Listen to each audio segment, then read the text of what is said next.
നാട്ടുകൾ വിഷന്റെ news at 7 വാർത്തകളിലേക്ക് ഏവർക്കും സ്വാഗതം. പ്രാദേശിക വാർത്തകൾ ചുരുക്കത്തിൽ. ബസ്സും ബൈക്കും കൂട്ടിയിടിച്ച് യുവാവ് മരിച്ചു. മണ്ണമ്പറ്റ സ്വദേശിയായ ശ്രീരാഗാണ് മരിച്ചത്. വാർത്ത വിശദമായി.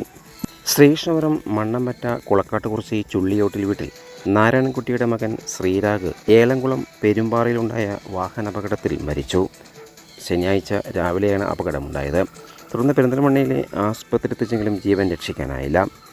പെരിന്തൽമണ്ണയിലെ ഗവൺമെൻറ് ആസ്പത്രിയിലെ ബ്ലഡ് ബാങ്ക് ടെക്നീഷ്യനാണ്. രമണിയാണ് അമ്മ. ശ്രീന, ശ്രീലക്ഷ്മി എന്നിവർ സഹോദരിമാരാണ്. പോസ്റ്റ്മോർട്ടം നടപടിക്ക് ശേഷം സംസ്കാരം ഞായറാഴ്ച നടക്കും.